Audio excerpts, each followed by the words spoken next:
आज आपण बनवणार आहोत आपल्या शेतासाठी म्हणून जैविक कीटकनाशक। ह्याच्यामध्ये पाणी घ्यायचं आहे आपल्याला, साधारणतः 15 लिटर पाणी घ्यायचं आहे। आता ह्यातलं मी थोडं पाणी ह्याच्यामध्ये मिक्स करते आहे।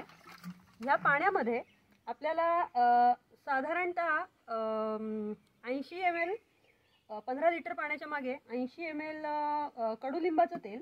आता इथे तुम्हाला जे दिसतंय हे कडुलिंबाचं तेल आहे आणि हे जे आहे करंजचं तेल आहे, करंज। सो करंज तेल आणि हे नीम तेल आपल्याला समप्रमाणात घ्यायचं आहे। हे मी मोजून घेते।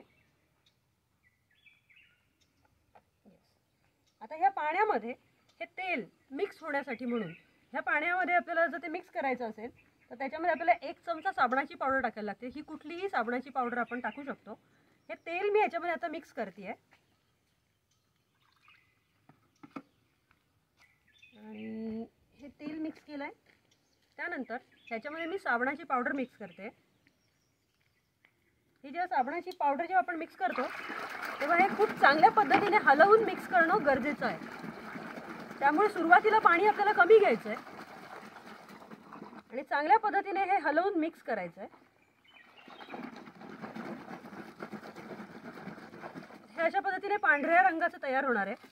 साबणाची पावडर असल्यामुळेच ते फक्त मिक्स होऊ शकतं, अदरवाईज चांगल्या पद्धतीने मिक्स होत नाही। आता हे जे मिक्स झालेलं लिक्विड आहे ह्या मिश्रणामध्ये आपण उरलेलं पाणी घालूया।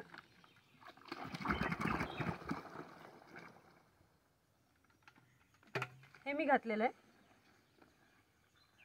ह्याच्यामध्ये आपल्याला 60 दिवस जुनं ताक टाकायचं आहे। हे ताक साधारणतः 1 लिटर इतकं टाकायचं आहे आपल्याला ह्याच्यामध्ये।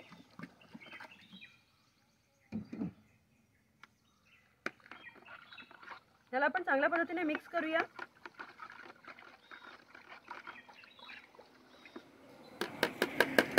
आणि हे अतिशय चांगलं असं जैविक कीटकनाशक आपलं तयार झालेलं आहे। आता हे कीटकनाशक आपल्याला गाळून स्प्रेमध्ये भरायचं आहे आणि या स्प्रे वाटे आपल्याला आपल्या संपूर्ण शेतावरती फवारणी करायची आहे। ह्याच्यामध्ये कुठल्याही प्रकारचं घातक असं केमिकल नाही आहे, पण ह्या माध्यमातून जुनं ताक, 60 दिवस जुनं ताक, नीम ऑइल, करंज ऑइल आणि आपलं पाणी एवढ्याच स्प्रेवरती दर 15 दिवसातून आपण जर स्प्रे केला तर तुम्ही सगळ्या प्रकारच्या कीटकांपासून तुमच्या शेताचं रक्षण करू शकता। थँक्यू। ह्याच्यामध्ये आपण 5 लिटर कीटकनाशकाचं मिश्रण घेतलेलं आहे।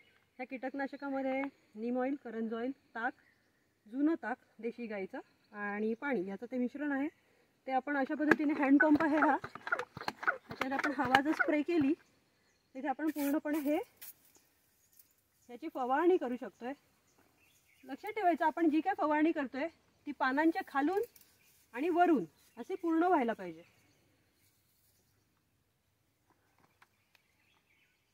सो या प्रकारे जर आपण फवारणी केली दर 15 दिवसातून एकदा तर कुठल्याही कीटकांचा प्रादुर्भाव आपल्या शेतावरती होणार नाही आहे आणि आपलं शेत संपूर्णपणे जैविक आणि केमिकल फ्री असं राहू शकणार आहे।